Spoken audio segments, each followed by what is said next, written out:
Welcome to the Dingus Den, where we're here to celebrate the comics that came out in 2025, specifically this comics that debuted somewhere in 2025 that marked a special beginning of their series or whatever it is. And you know what? We're here to just talk about what our favorites are, but let's get into it. Welcome to the Den, the Dingus Den.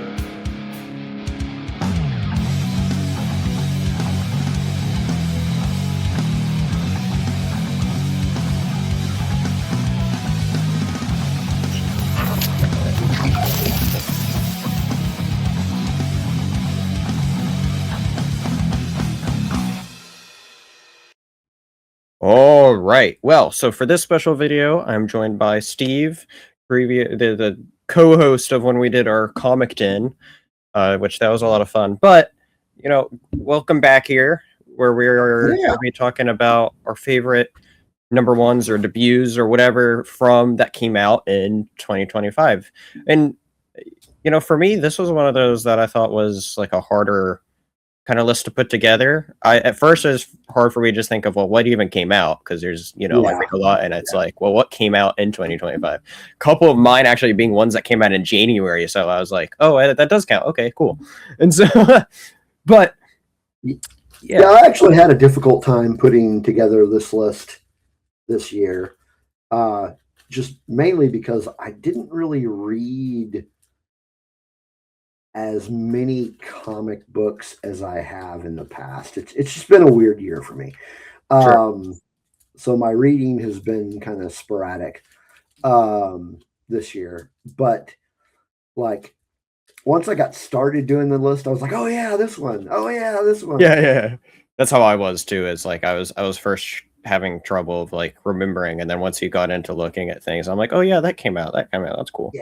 Yeah. So but before we do get into that list, I want to remind everyone, hit that like and subscribe button if you like what we're doing here. And also make sure you go check out Shenanigans Collective, which the Dingus Den is part of, along with Rebel Nerd Radio, the Tabletop Lounge. We got Nick Flicks Talk About Movies, and a whole bunch of cool people around in there. So like, make sure you go check out Shenanigans Collective. I'll include the link tree to that down below. But let's get into our top. Let's not dabble here anymore, and let's get into our top 10 each. And so how we're going to be doing this is we're going to go back and forth, each talking about our 10s and going up to 1, taking turns for each of our spots. So let's do it. So for our number 10 spots, we're beginning with Steve, which you have for your number 10. My number 10 was Absolute Flash number 1. This was a pretty good one. This will not be the first Absolute on my list, but it is. But, yeah. What's that? I said you mean last. You said it won't be the first. That's what I mean. It won't be the last one on my list. There are some others that'll be on the list, but I think didn't Martian Manhunter also come out this year? It did. That was Absolute Flash, Manhunter, and Green Lantern, and we were going to review both Manhunter and this one, but then you were sick. But then that's when my friend, comic book fan, actually ended up joining for that show instead. Yeah. So yeah, we actually did reviews for both of those. Yeah, so Absolute Flash, this one was written by Jeff Lemire. Artwork was Nick Robles, I think is his name. Yes. This one came out from March, I think. But this was an interesting take on the Scarlet Speedster. Yeah. As with all of the Absolute titles, the origin is like completely turned up on its head. Right. But yeah, this was interesting in that Flash was basically this kid whose dad was in the military, and I don't want to give too much away. Right. I really want you to go out and read it, but very interesting take on the character. Yeah, for sure. I mean, really, all of the Absolute stuff has been really good. All the Absolute stuff I actually recommend, and something I really like about both of our lists too, is we only share one title in common between both of our lists. And Wow. yeah, so that'll be this. So yeah, that's pretty interesting. And so this is one that didn't make the cut, but it is definitely like maybe an honorable mention for me. I did like this one a good bit, and so Yeah, but yeah, no, all the Absolute stuff is worth checking out. definitely worth checking out. Yeah. And yeah, the artwork in this book is pretty phenomenal. The art was really good in it. I did As, really like as that. is the writing. Yeah. I think overall, just check it out. Worth. But yeah, I think this is man, this is probably one of the best Flash stories that I can remember in recent memory. That's cool. The last really good Flash story that I enjoyed was probably Flashpoint. The thing that started the New 52. Yeah, that's I haven't read too much Flash, but for me being a casual Flash fan, I definitely enjoyed this one a fair bit. Yeah, Flash is definitely one of those characters that I would definitely call myself a casual fan because I'm I agree. just not like he's not one of my favorite characters. I just don't read Right. a whole lot of him. Eventually, what I'd like to do is start reading the Mark Waid run. Oh yeah, I want to do that. That's going to be on the back burner because I've got a reread that I'm working on right now. It's probably going to take the entire year. Yeah. Well, anyway, yeah, that's your number 10 though. Absolute Flash, which is a good one. My number 10 is the first issue. This came out actually, I think, in the very first new comic book day of January of 2025, and that is the first issue of Deadpool / Wolverine, written by Benjamin Percy. This whole series is done now. Is only 10 issues, or only lasted for 10 issues, but I really like this one. Benjamin Percy is a writer that I know actually both of us enjoy. And he had a fun story for both Deadpool and Wolverine here. It was really action filled, which I really enjoyed. But then also having some like fun twists and where the whole series goes. Like I don't want to necessarily spoil all of where it goes, as they do bring back some characters here and there in cool ways that I just thought was really neat. This is this one you've checked out? I have not read that. I do like Benjamin Percy though, so Yeah, I don't remember who the artist is. I didn't keep track of everyone who worked on this one, but the art in this one was really, really good. And so, yeah, this is probably like my, I guess it would be my standout 2025 Marvel series that came out because I don't have really like much other Marvel stuff I really checked out. But this one I did read the entire full thing of until. Is this on Marvel Unlimited yet? Yeah. Almost all the issues are probably on there.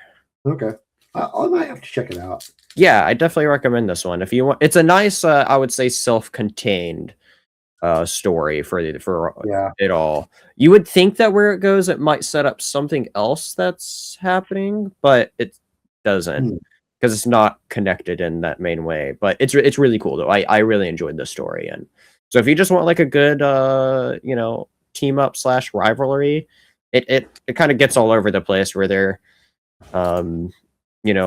they work together, they don't work together, but not because of the reasons that you necessarily think of when you put those characters together. And so like like I said, point of these is like I'm just wanting to like highlight like these are great. I don't want to give away everything for all these, but these two characters definitely have a different dynamic than say Deadpool and Cable. Sure.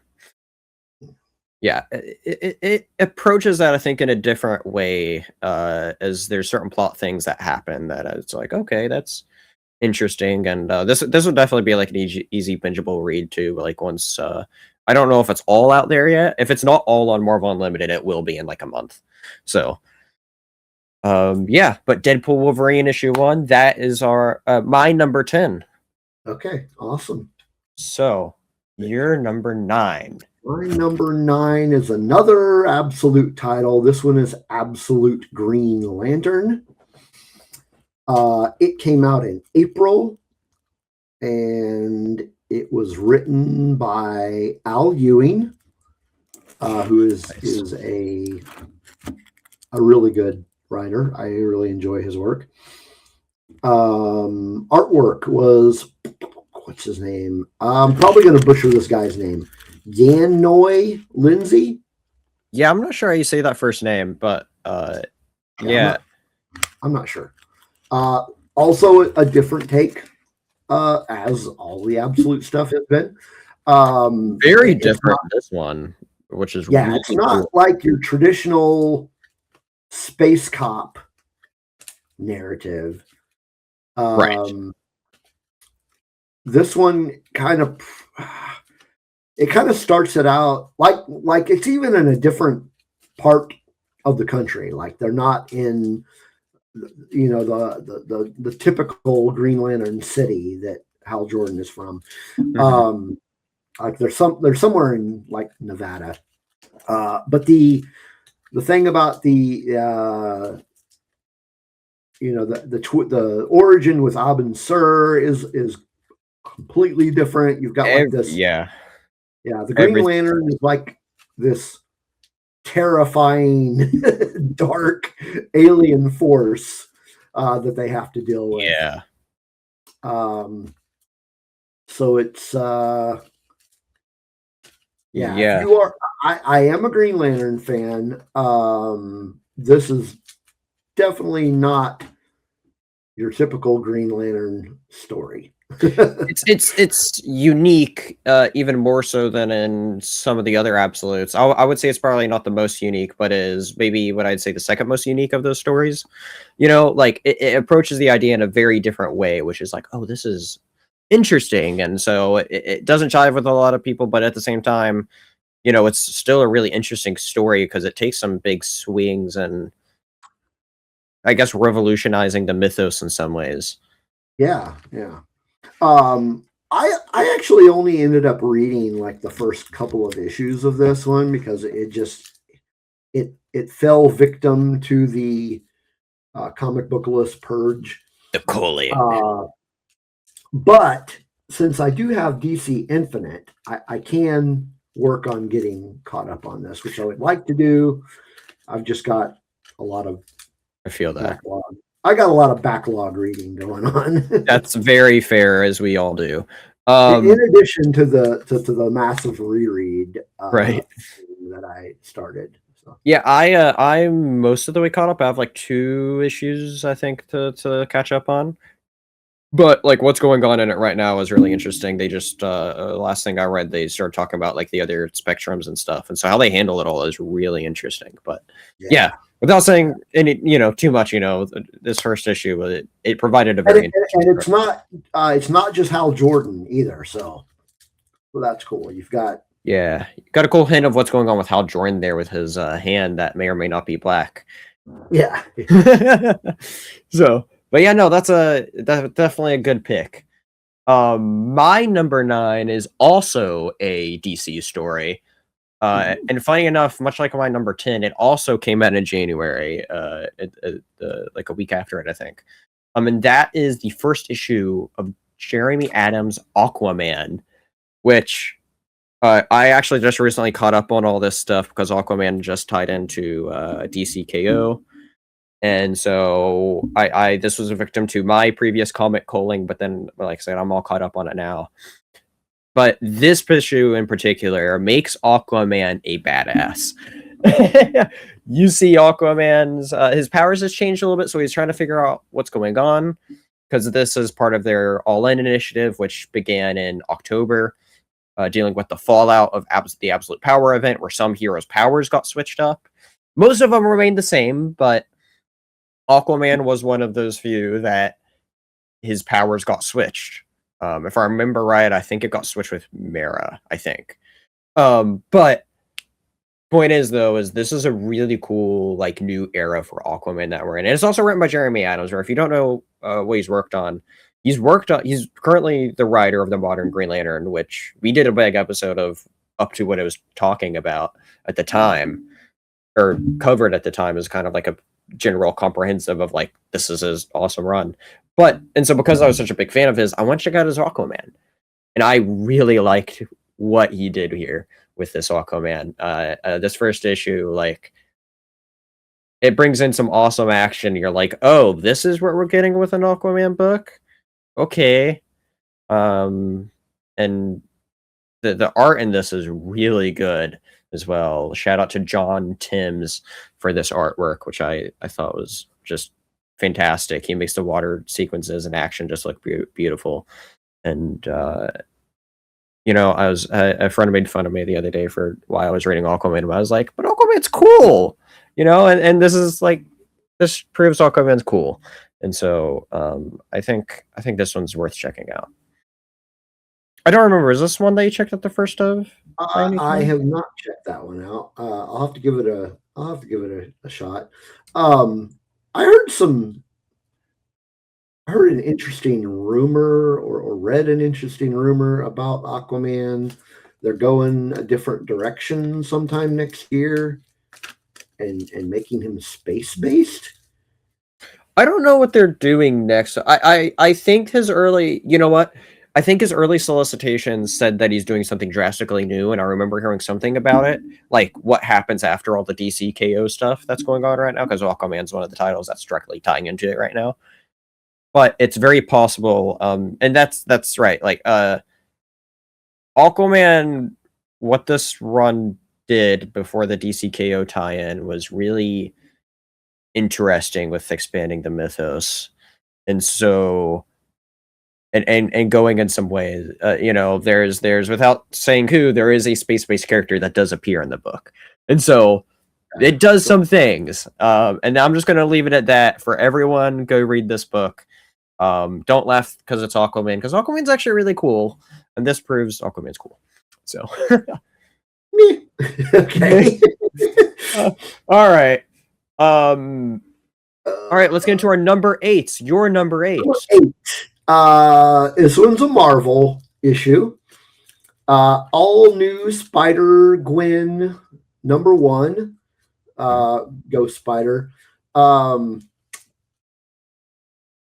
sure I've mentioned this before. I don't know why they decided to renumber this series. All the time, but yeah. It was, Marvel, because it's the same writer, Stephanie Phillips, who is one of the best writers in comics right now. But they only did 15 issues of the other, the previous series, and then like they're calling it a fresh start, but as far as I can tell, it picks up right where the last issue left off. But this one came out in August.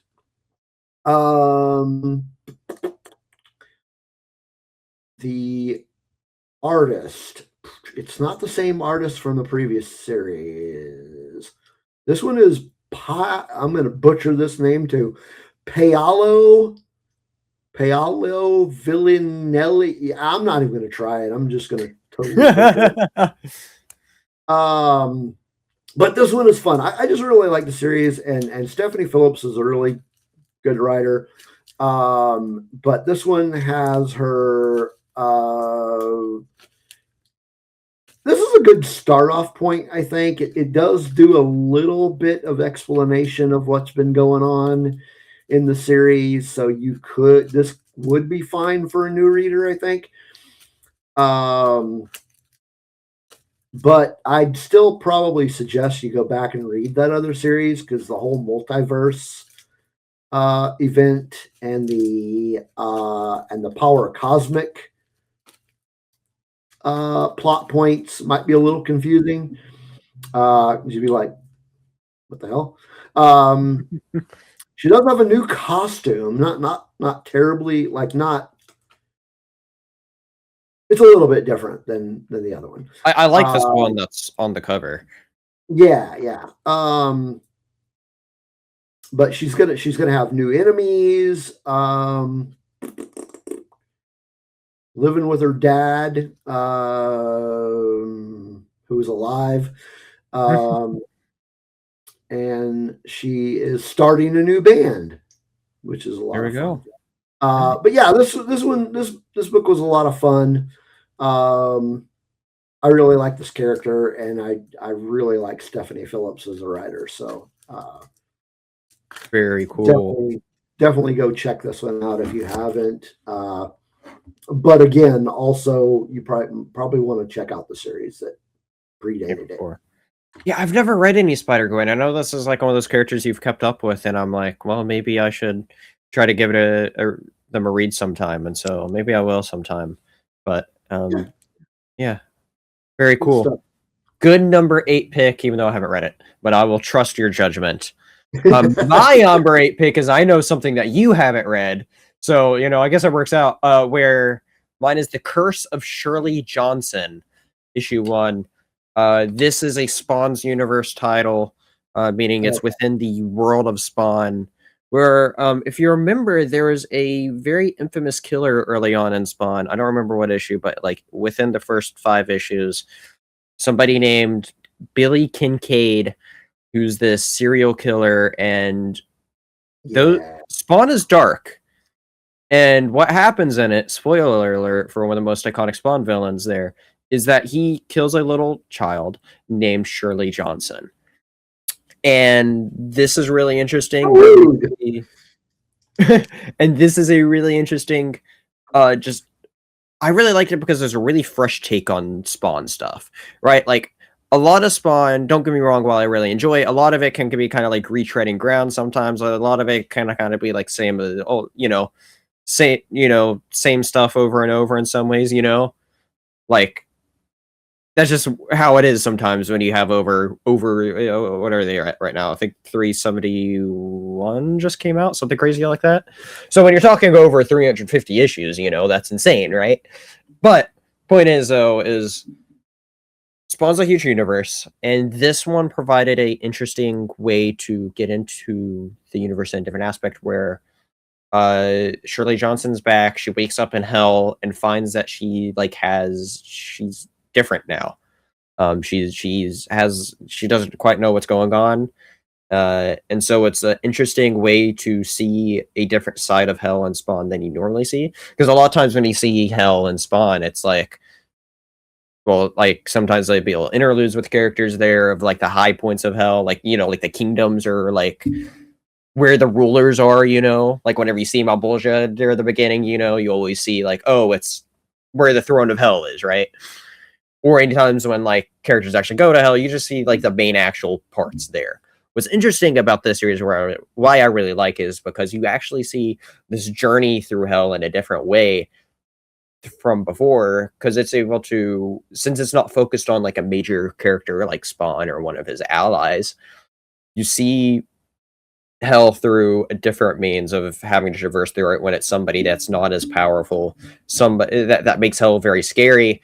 And this figure, I don't remember exactly what his name is, but this person there that's on the cover that's kind of like overshadowing her, kind of like making her like guardian protector here. He is a very intriguing character as well, where like you don't know who he is, so there's this whole mystery of exactly who he is, and why is he protecting Shirley Johnson here? We don't know, at least in this first issue. I'm trying to remember how many they've come out with by this point, but this is one that I've like really liked. I've like this, and like the regular Spawn title is like the only Spawn stuff I like picking up, and so this series, you're a pretty big fan of Spawn. I am much more so than I am. Like I read the series back when it originally came out and really liked it. I just never really kept up with it. Fair enough. But yeah, I just recommend everyone to read this one. This is an awesome one. And definitely give The Curse of Shirley Johnson a read. I think it's a fresh new take. And I don't think you really have to read much Spawn stuff other than knowing the thing about Billy Kincaid. So, that is my number 8. Cool. All right, and for Steve's number 7. My number 7, we're going back to DC. Excellent. With Supergirl number 1. This one came out in May. It is written and drawn by Sophie Campbell. Really cool. So while my favorite Supergirl story is Woman of Tomorrow, I do really like this, and it's a completely different take on the character. It's more where that one is more cosmic and kind of dark. This one is more fun, and it takes Kara back to Midvale. And she's kind of getting more in touch with her Earth roots again. Goes back to where her parents are and like where she grew up and whatnot. And it starts this story arc of she goes to Midvale and finds out that there is an imposter that has convinced everybody in Midvale that she is Supergirl, and that Supergirl herself is the imposter. So it's a very fun story arc. I think it ran maybe 4 or 5 issues. I think it's still going, I believe. I can double check that really quick. Not the imposter story arc. Oh, I see what you mean. I thought you just the imposter story arc. I want to say ran maybe 4 or 5 issues. But no, the series is ongoing. It's still going. This was not a mini series. But yeah, it's still going. But yeah, she's back. The town is celebrating this other Supergirl who's been protecting them, and yeah, it's a fun take on the character. Don't expect the Woman of Tomorrow Supergirl though, because this one's quite different. I haven't read this one, and of all the books that's on your list that I haven't read, I'm like, this is the one I should probably check out. But yeah, I remember reading the preview in it. A lot of times when you buy physical DC books, I don't know if they do it digitally as well, where it includes actually I think they do, where they include a preview at the end for certain series. Yeah. And so I remember them doing it for Supergirl when this was coming out, and I remember I was like, this is just different, and so I just haven't gone around to checking it out though. But it's cool that's on your list, and it's on my radar for sure.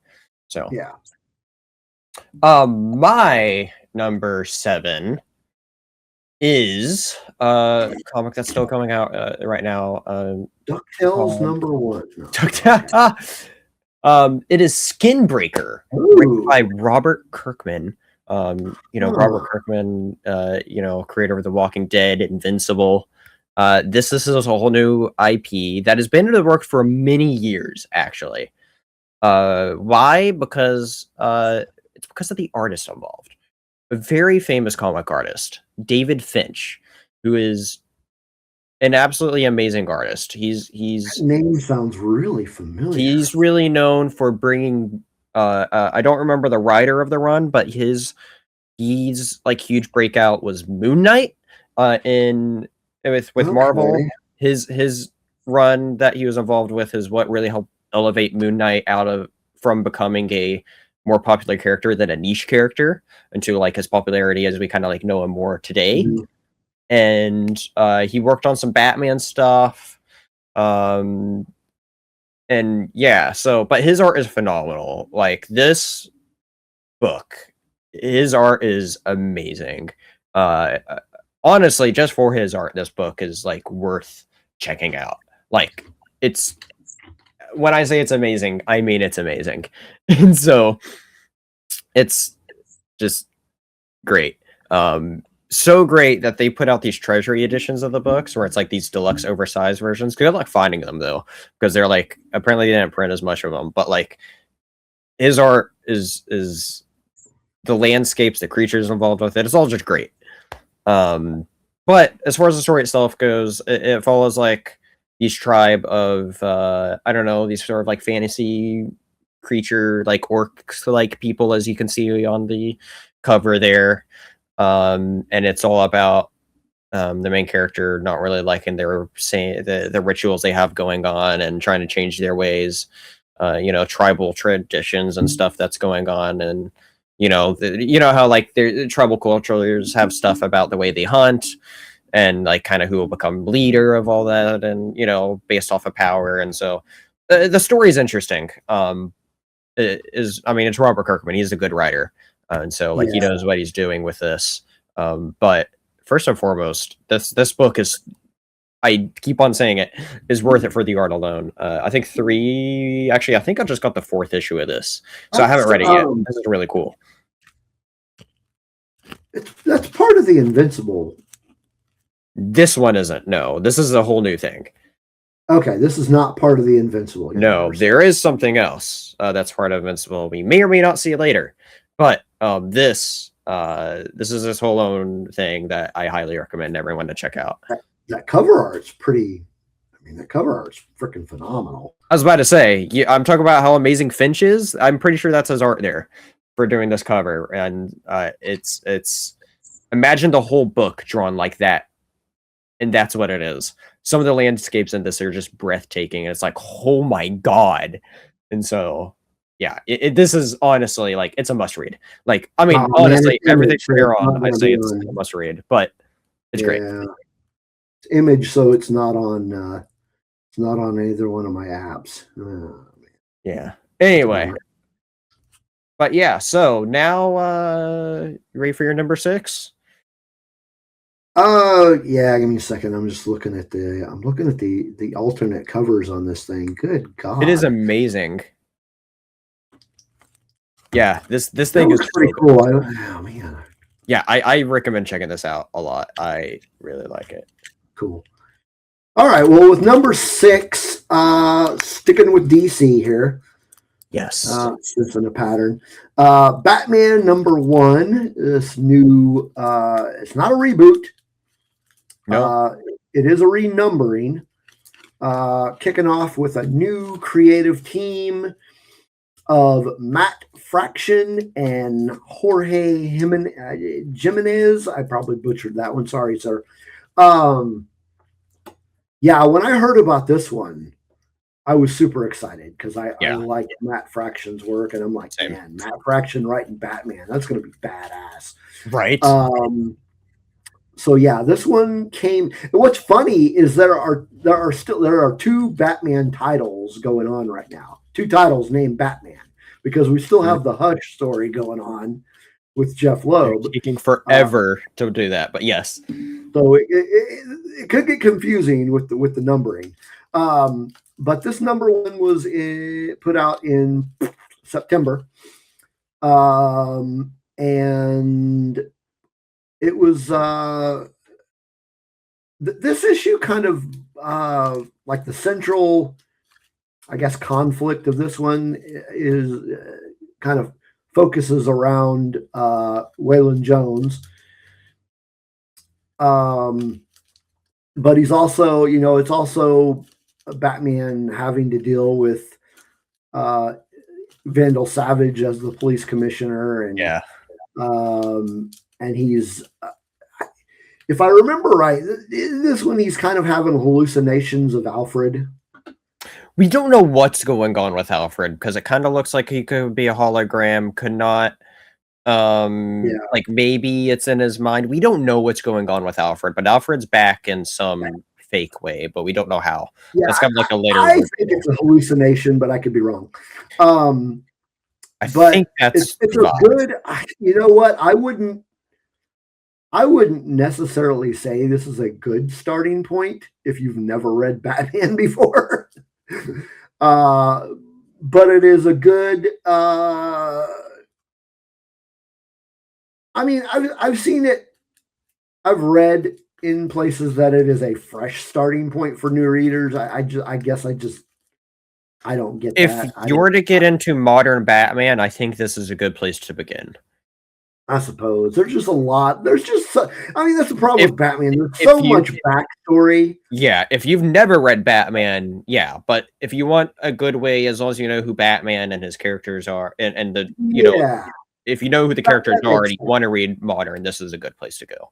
That makes sense. Yeah, if you know who Batman is and you want a good starting off point, I guess I could see that. But yeah, this story was great. Matt Fraction's a great writer. Jorge is a great artist. Everything about this series so far has been awesome. And Yeah. what a way to start Yeah, off. It was a for good sure. way to start off. Yeah, it was definitely a pretty good Batman issue to begin everything with. So yeah, this is your number 6. So my number 6. Yeah, that was my number 6. Yes, your number. Okay, so my number 6 is actually one I read actually like within the last month for my first time, and that is Assorted Crisis Events issue 1. Yeah, I recently just did a review on this with Zach Chapman, which go check out that review. We talked about the first volume of this. What's really unique about this series, and you know, speaking of your Batman pick, that was they try to make those issues as like its own safe self-contained issue for each of them. These is a sort of crisis events is a anthology story, and these stories are wild, they're deep, they are mind-boggling. This is one of those series I highly recommend for everyone to check out, and when you do, I recommend it's one of those things that's like one issue a day, because you don't necessarily binge it, or if you're going to read multiple issues in a day, give yourself a break, because you want these stories to sit with you because of how deep and crazy some of them are. This first issue in particular kind of leaves you questioning. It's a great introduction to the world, but then it can also like it makes you question kind of like what's real and not real. And this series, written by Dennis Camp, and the art, I don't remember who does the art on this, but it's freaking amazing. Like this series, like this is Eric Zawadzki. Yes, his art in this is pretty solid. But yeah, this series is just phenomenal. Like we spent an hour talking about all the 5 issues because it's worth talking about that so much of all these issues that are just amazing in that first volume. And I'm like, I really want to go read all the rest from that. And so Dennis Camp and Image is absolutely killing it right now with this series. And this is one of those like must reads. Like you have to. Like some of my others in this list later on, like a couple of the others, I don't know if I'd personally call them must reads, but they're like just personal favorites. You know, there's a difference between best and favorite, you know? And this is one of those that I could say is like this is one of those best issues that have come out all year, at least in my opinion. But it's a must read. You got to check this out if you can. Very cool. All right, so now we are halfway done. So let's talk about your number 5 pick. We are back to Marvel, kind of. I mean, it is Marvel, but it's not the Marvel universe. It's Star Wars universe. This is one of 2 Star Wars comics on my list. I am, of course, if you know me, you know that I'm a Boba Fett fan. Super excited to hear he was getting a solo, at least a miniseries. Yeah.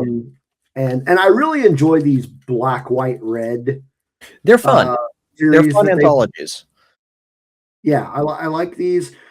This first one was it was written by Ben. I've added this song to your favorites. What the hell? Oh, shut up, Siri. I didn't say Siri. That was weird. No, this first one was written by Benjamin Percy, we mentioned earlier. The artist on this one was Chris Allen.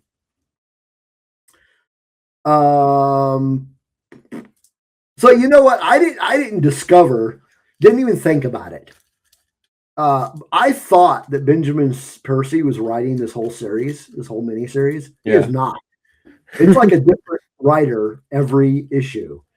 That's cool. Which is kind of weird because while it is kind of an anthology, they are also somewhat related. each That's issue. interesting. I like this new approach. I don't know when they changed it or if this is the first time doing it, but typically these black, white, and red stories are typically it's 3 mini stories in one issue. And usually the previous ones have like a main story that's like your first one written all the way through it. So like in the 4 issues of Vader, black, white, and red, you had one written by who's Jason Aaron, by Jason Aaron, who's like the main story of each of those 4, and then you have 2 other random side stories that had nothing to do with it. I like this new approach idea of each issue is its full-own issue and not just limited to having like here's a 10-page story, hey now, or 8-page or however long it is, but hey here you get a full standard 20 whatever pages. Yeah. So this one basically you've got Boba Fett. He's hired by a crime lord to break some dude out of an Imperial prison. And there's like a whole double cross aspect where he gets to the prison and an Imperial forces them to accept this new mission. But it's a good story. I would actually really like to see like if Boba Fett was going to get his own solo series again, I would really like to see Benjamin Percy return to it. I would love to see Benjamin Percy writing this guy because I think he did a phenomenal job on this, and the artwork, of course, is pretty badass too. This one was good. I did like this one. Yeah. Definitely worth. Definitely. So this was a 4 issue series, and the 4th one actually came out today. So nice, very cool. I'll probably check out the rest once they all come out on Marvel Unlimited. But this first one I bought when it came out, and I liked it. So very cool. That good number 5 pick. My number 5 pick is the one repeat on this entire list, and that is issue 1 of Batman. Okay. And this one, I'm just going to echo a lot of things that you said. Just what you said applies, but also, I did do a review over this order where me and Ubaldo, good, channel supporter of both of our channels. He came on, we talked about it, and it was a lot of fun. But this issue, there's a lot of things I liked about it. Like compared to what we got previously to Batman, people forget that there's a lighter Batman. It's not always dark and grim. And so we have a cool color palette with Batman that the artist brings. And what's really cool too is this is the same artist from the Zdarsky run. That's right. Yeah, it's just it's the coloring's toned up a bit. Maybe I'm sure maybe he changed the style a little bit, but like it's the art in this. Point is that's brighter. It's not as dark as what it was before, which I enjoyed. And so being able to actually also see Batman be a detective in this. You mentioned in this first issue we get Killer Croc, and we get a very great moment between Killer Croc and Batman in this issue, where you get to see a side of Batman that you don't normally see with Wayland, which is just. I thought it was an amazing emotional Batman moment there. And so, yeah, this first issue, it was a really good start for a new era. I think the only thing that's kind of confusing on it for new readers, if you don't know what's going on with Batman, is the fact that Vandal Savage is the commissioner. Yeah. And that's because they're like, well, wait, who... even if you're just a casual Batman fan, you might get into this and you're thinking, who the heck is Vandal Savage? Like he's not. Fair. Yeah, like he's had a presence, but like he's not one of those well-known characters. Like I wasn't even fully aware of who his character was until Zdarsky brought him in, and then I did some research. And I'm like, oh, okay. I just haven't really read any of the stuff that he's in, and I'm a big Batman fan, and so but other than that, I think this series is really easy to pick up on. You just have to know that this bad guy is like that has history with Batman is now the commissioner. But other than that, I think it's a fairly good like jumping on place. As like I said, each issue is kind of like its own thing in this, which I like that too. Like, this is just a nice self-centered story, specifically around what Batman's doing there with Killer Mhm. Croc and having to figure out what's going on there in the lab. And yeah, this first issue was just, I think it did everything what it needed to do for a I think it did everything that it needed to do for a first issue, Like, it did its job well for what a setup is for a new era of Batman, which reading I'm excited to read more of this era, because this first issue was a really good start, and Matt Fraction knows how to write, and he's doing a cool new take on Batman, or a brighter take on Batman. So I'm excited to see where everything goes here. So funny thing, up until our current numbers, other than Boba Fett, this is the only series that I've kept up with. Very cool. Yeah, it's worth it. It's Batman, If it's like one hero you got to keep up with, it's Batman. Yeah, I'm obviously a Batman fan.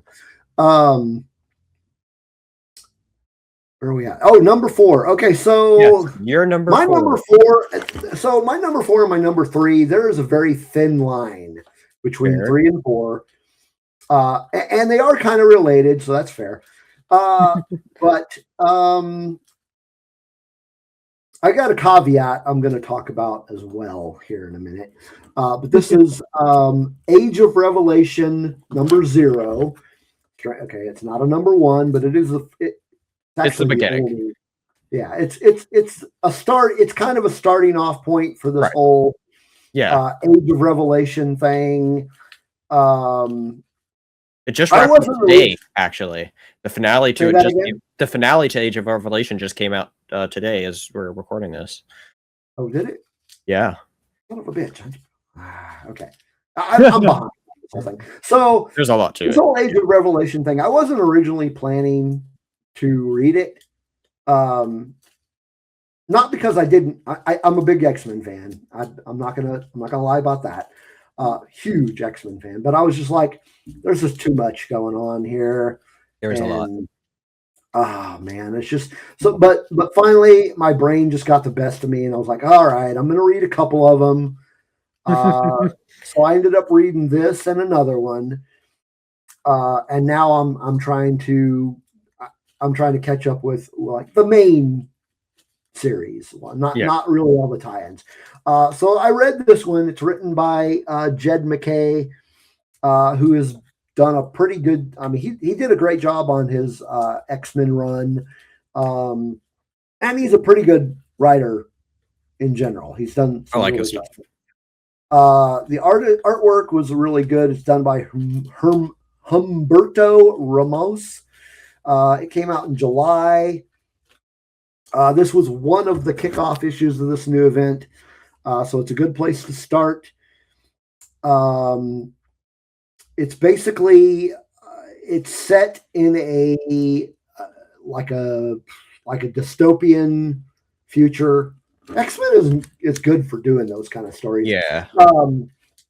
But there's this character named Revelation who, if you are a fan of X-Men, you know who this person is. His name is Doug Ramsey. He originally went by the name Cypher, but he became basically the heir of Apocalypse, and you'd have to read the Heir of Apocalypse miniseries to understand what's going on there. And basically he rules a mutant nation that takes up a big chunk of the United States. So he's trying to create this mutant utopia, but it basically turns the country into shit. But yeah, this one's a good start for the series if you want to get into it. Yeah, I think it's important to say that what this issue does is it goes into how the world happens. The whole premise of this world story is that it's set X years later, 10 years later. So it sets up exactly what happened in those 10 years. So when you get to reading the main issues, you know the history of why it's like that. Right. But yeah. All right. Good number 4. My number 4 is one we actually mentioned earlier, which is Absolute Martian Manhunter issue 1. Also written by a couple by spots ago, Dennis Camp, same writer of Assorted Crisis Events. He did I thought his 6 issues of Martian Manhunter I thought was like phenomenal. And I'm excited to read more Martian Manhunter. I know issue 7 I think just came out, or it's just about to. I think it just came out. But this series, it has unique art. This cover gives you a little bit of a glimpse of it, of what you're going to see. This is one of those stories, and I mean this in the best way. And it really shows how unique the Absolute Universe is. It doesn't feel like a superhero story. Like even though Green Lantern was very different, and maybe you could argue that's not necessarily a superhero story, there's still a little bit of superhero isms in that Absolute Green Lantern. This one doesn't feel like a superhero story at all. Honestly, if you didn't slap on DC or Martian Manhunter on this at all, you probably wouldn't even know it's Martian Manhunter. But I mean that in a good way, because he figured out how to take a niche character of being Martian Manhunter and making it into something really unique, really cool. And I just found this series to just be mind-blowing. Like, the writing on this series is top-notch. It's not one of, I really don't want to give anything away about what the issue does or really anything, but it's a different take on what exactly the Martian is of Martian Manhunter. Following more on somebody being the detective. But yeah, this is great. I think this is one of those must reads. Volume 1 of this just came out. All the volume 1s for the Absolute Universe are all out. They recently all just dropped, and this is one that I highly recommend to read the full first arc of. And it's just great. I really don't want to say much on it just because it's a really unique story. Yeah, it's weird, Yeah, I know you weren't as big into it as I was, and so I don't know. It's just one of those things, though. It's just different, and I think it's worth a read. The artwork was crazy, but I liked it. Yeah, the artwork is really great. You get some really cool coloring in this, the color palette, and this cover I think actually sums up what the color palette is of the series really well. And so, and it's just bizarre. I keep on saying this. I don't want to give anything away, so I'm just going to leave my number 4 there at that. Of just some things I think are better the less you know about it, and I think this is one of those.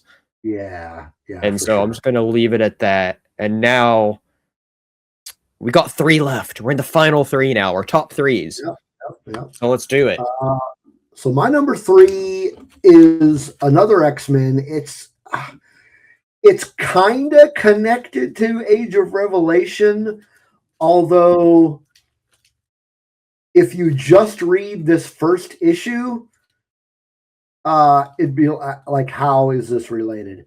Because it doesn't seem related. And I have not read the rest of the series yet, so maybe it'll make more sense how it's related to Age of Revelation.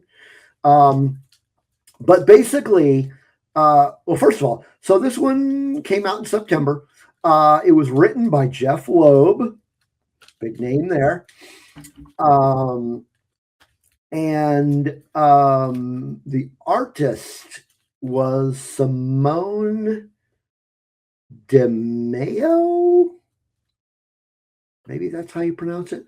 I will say about this, if you have never read the X-Men series Age of Apocalypse, a lot of this is not going to make any sense to you. So it starts off, and most of the issue takes place in the Age of Apocalypse era, which is the far future. And if you don't know what I'm talking about, Age of Apocalypse was a X-Men crossover series that happened in the early 90s, early to mid 90s. And so essentially the premise of this is they are trying to find a way to crash, for lack of a better term, how to crash into the mainstream universe. And they want to fix their world, so they need to travel to the basically to Earth 616 as a way to fix their world. So it's very, very interesting concept. But again, if you've not read Age of Apocalypse, I would probably suggest you not read this. That's fair. It might be a little confusing. But Yeah, hey, sure. if you like being confused, hey, go for it.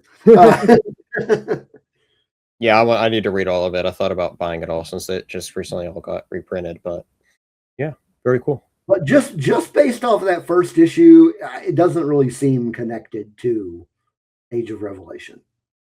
Yeah, I always got the vibe as just some follow-up story of Age of Apocalypse, so yeah, very cool. All right, my issue 3 is another Robert Kirkman story. Ooh. Issue 3, my third, Invincible Universe Battle Beast, which the first arc of this actually just recently wrapped up. They're about to come out with a second arc. It's one of those things where it's like going to be arcs of 6 issues, and they're monthly, and then they're going to take a few months break, and then it's going to come out with another 6, and they're going to try to keep it going as long as they can. Well, they have a big idea for what they want to do with this, but for anyone that knows the story of Invincible, whether it's through the show or the comics, you can get into the story either way, because the show is overall really faithful to the comics. It does change some things around, but it is. And so, and if you recall in the first season, you see Battle Beast, where he's like a hired mercenary, and then after he does his thing, he kind of just leaves. And you don't see Battle Beast again for a while, which, well, he comes back in, spoiler alert, he comes back in season 3, not going to say how, but you see him there in a very, I guess you could say, dire situation, maybe, or, put in a situation you doesn't necessarily want to be in. But point is, there's a bunch of time between those two appearances. And what this story does is it actually picks up on his story right after you last see him, whenever you see him from, I don't remember what issue it is in Invincible, but of that time in Invincible season 1 when he's that mercenary. And it fills in this time gap of his big journey of what exactly he did. And yeah, this first arc, especially this first issue is what sold me. I remember I was under the impression that this was only meant to be a miniseries. For some reason, I thought it was only 4 issues. And oh boy, am I glad I'm wrong, because these issues have been great. Robert Kirkman knows how to write such a fun story. And this is so much fun. Ryan Otley's art in this is fantastic. It's great action. It's bloody. Like, if you want your fantastic comic book action, I think this is the book out of everything that I've read on this list. This is the book if you want fantastic action. Battle Beast is, like, he does not hold back, and it is amazing.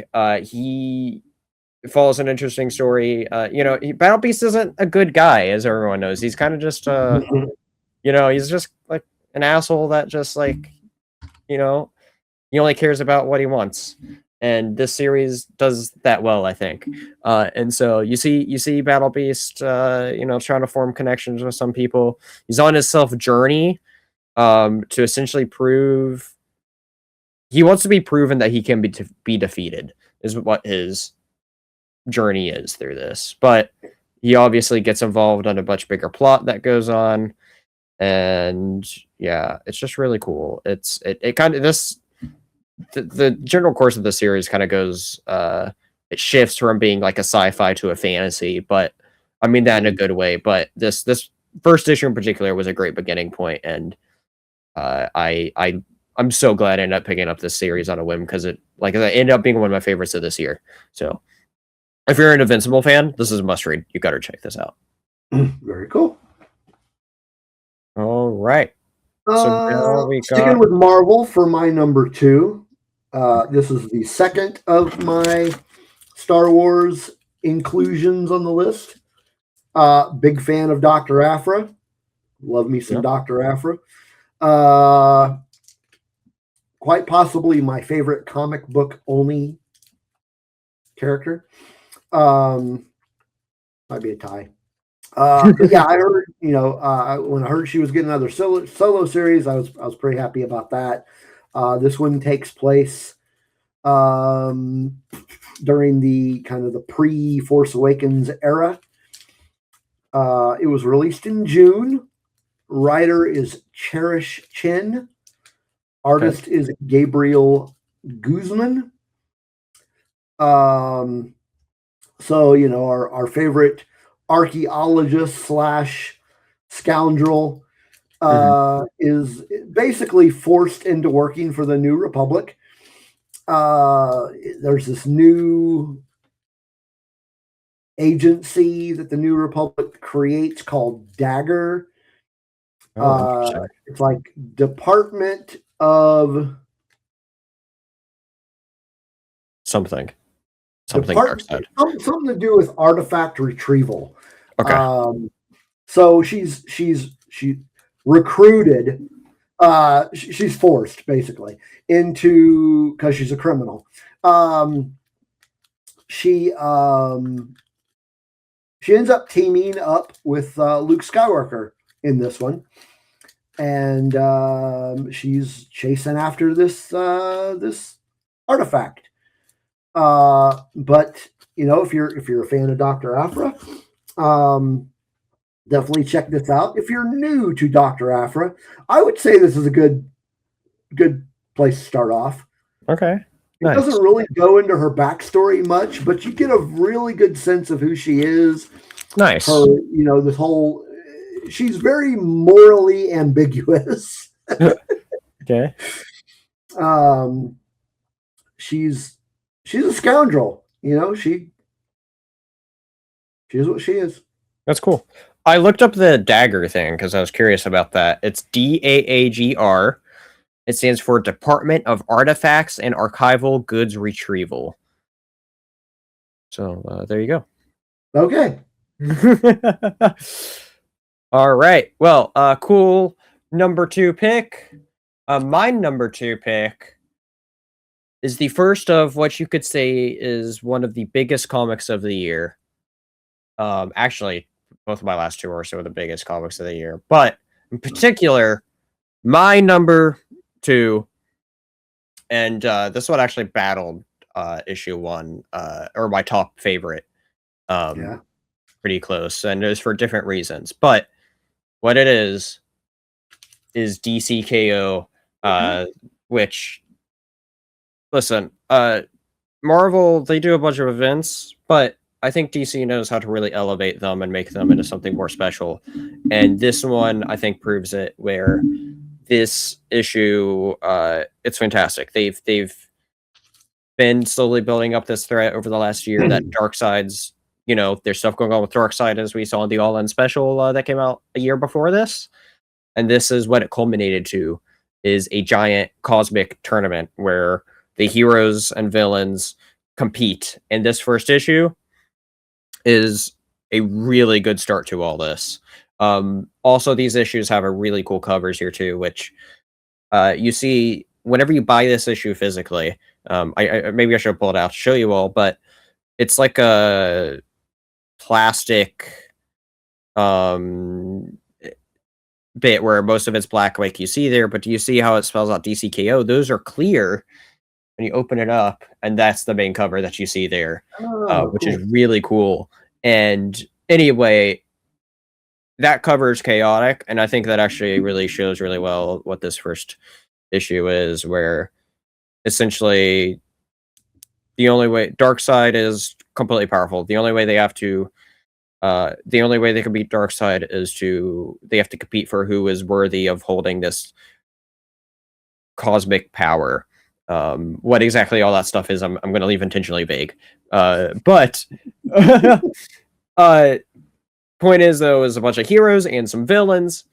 They all compete in round one of this tournament, where the round one here of what this issue does is showing who is going to be the 32 heroes that fight, or villains that fight, that is part of this whole tournament. And so, yeah, this is just a crazy start. Like, this was just a really good beginning for an event that I think is really cool. I've been reading every single bit of this event. I haven't read any. I haven't read all the all fight stuff yet, or the what is it called? Is it called all fight? The month of December was focused on specific 1v1 matchups.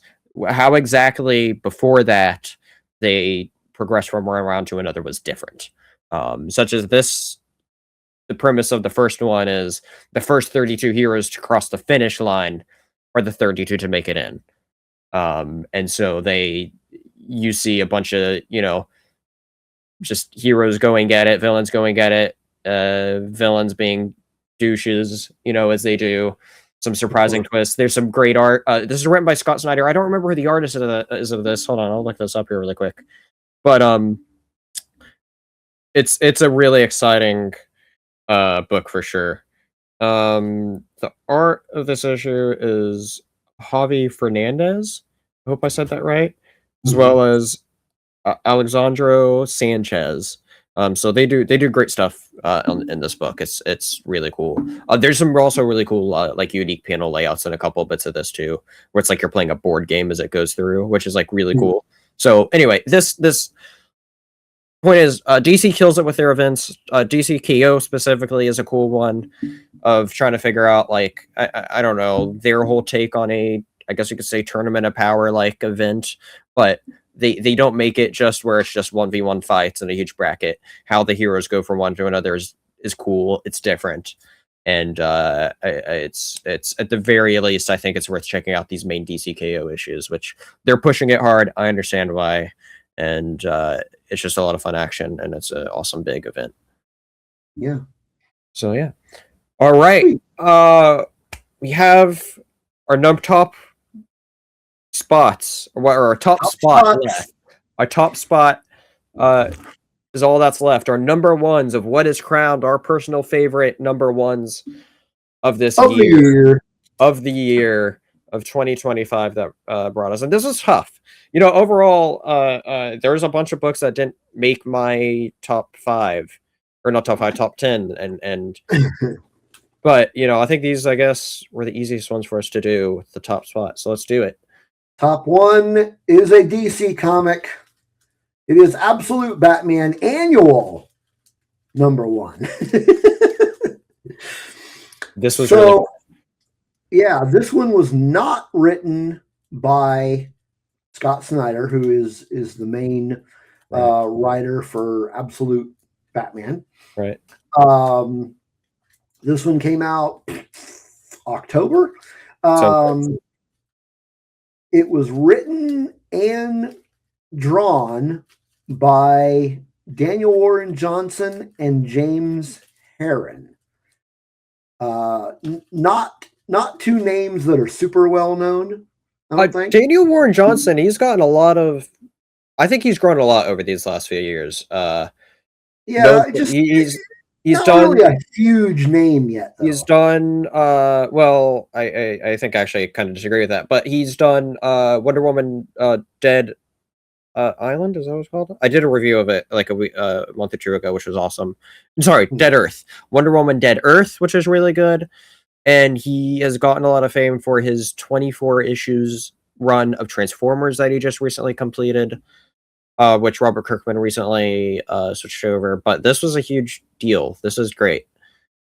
Go on. Yeah, this book was crazy. Man, there was a lot of crazy shit going on in this book. Yes. It takes a step back away from the current run of Absolute Batman because it digs a little bit more into his beginnings, like how he got his Batmobile. Just a little bit more. More rounds out his origin.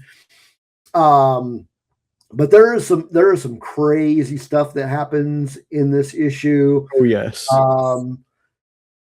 There was a I'm not going to mention anything because I want you to go out and read it. There was a specific scene in the book that was like huge on social media. Yeah. Like everybody was talking about this one scene. And Yeah. when you read it and you get to that, you like the build up to that, you're just like, holy crap. Yes, I agree. So crazy. But yeah, it's definitely I mean, if you've been reading Absolute Batman, this is Absolute Batman at his very, for lack of a better term, worst. He is freaking violent, and it is crazy. So it's you can definitely tell that this was not written by Scott Snyder, Right. but it was still such an interesting story, such great artwork, and just a crazy premise. That's true. Yeah. And that is why it was my number one. Yeah, I think just to add on a tiny bit to that is I think you could read this without even really having read any of the main Absolute Batman, and I can see that. and for just this one story alone standing up really well as an individual story, it's really cool. And when you talk about that one scene that blew up, I didn't realize that one scene was a splash page, and so when I have my physical copy and reading it, and you see that particular part, and it takes up both pages, it's like, oh shit, okay. Yeah. And so that was awesome. This would have been one of those that's probably an honorable mention. But honestly, when I was making my list, this issue didn't even come across my mind because I guess I didn't think about including any annuals, even though it is technically an issue 1. That's perfectly very valid. So, but yeah, that's awesome. Yeah. Definitely read that.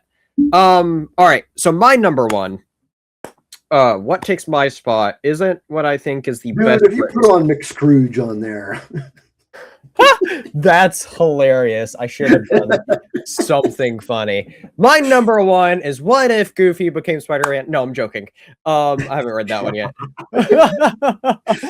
No, my number one isn't what I think is the best written, but it's what I think it's what I had the most fun with this year. And that is why it is my number one. And that is the first crossover that happened of 2 between Deadpool and Batman. We got these 2 big one-shots. The first one, which was Deadpool and Batman, DC and Marvel collaborating. This one is the one that's actually a more Marvel published. The Batman Deadpool one is the DC published one. But this is the first of those 2 one-shots. Huh. And this one, I like both of the one-shots a lot. And I think I might have actually preferred this one just a tiny more, although I like them both a lot. But this one was just awesome. You have... it's a big 50-something page issue, where half of it is a main story, between... Hold on, I got let's see here. Zeb Wells writes the main story in this, which is titled The Dead of Night, where you see Deadpool, Batman together, and then Joker's involved. And so it's just a really fun story between them all.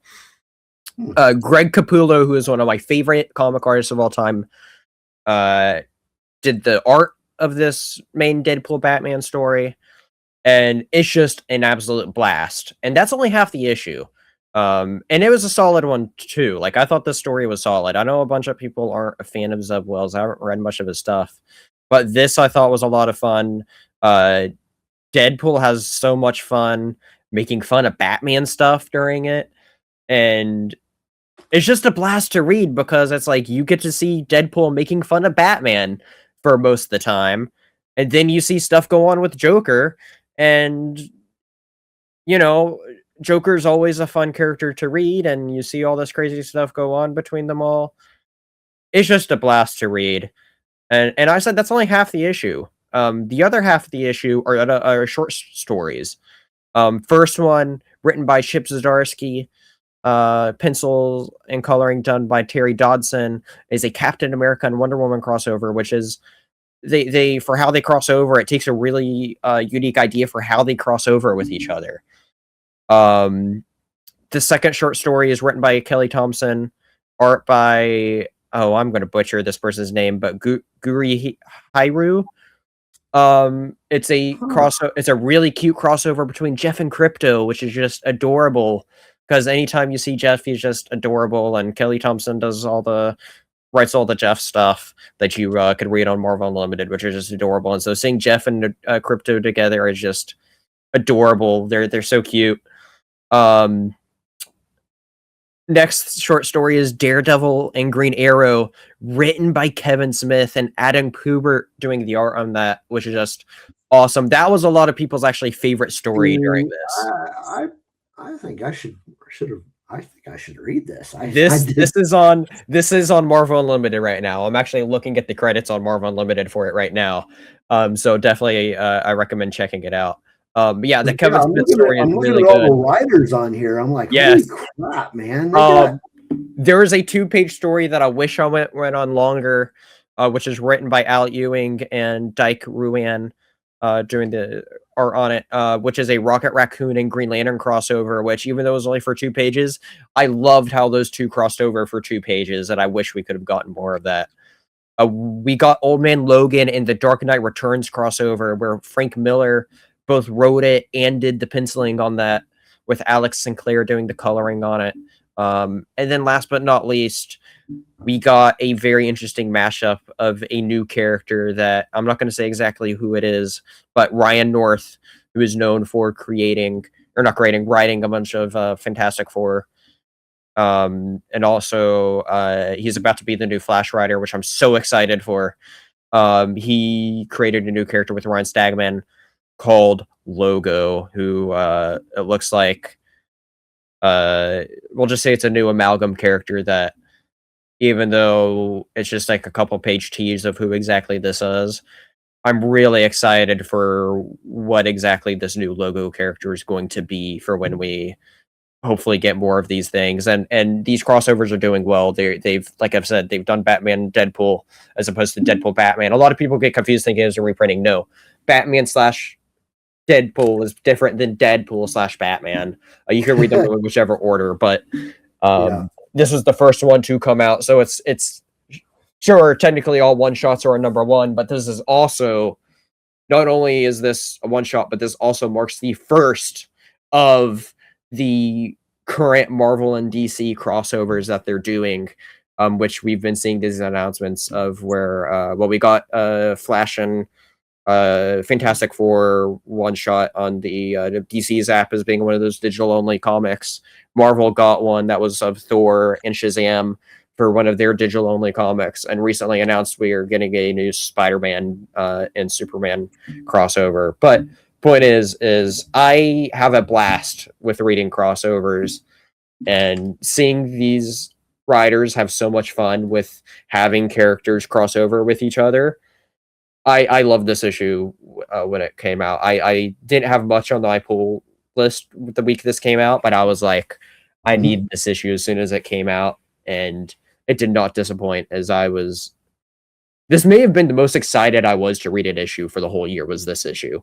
And so it was so much fun, and I really do think it's everyone, you should go read it. It's awesome.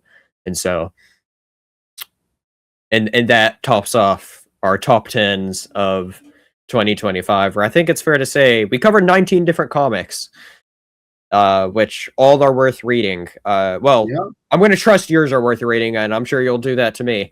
I say the same for me, as I only read about half of yours. I think there's 4 of yours I didn't read. So, that's fair. Sure. But yeah, these are just personal favorite comics that came out in 2025.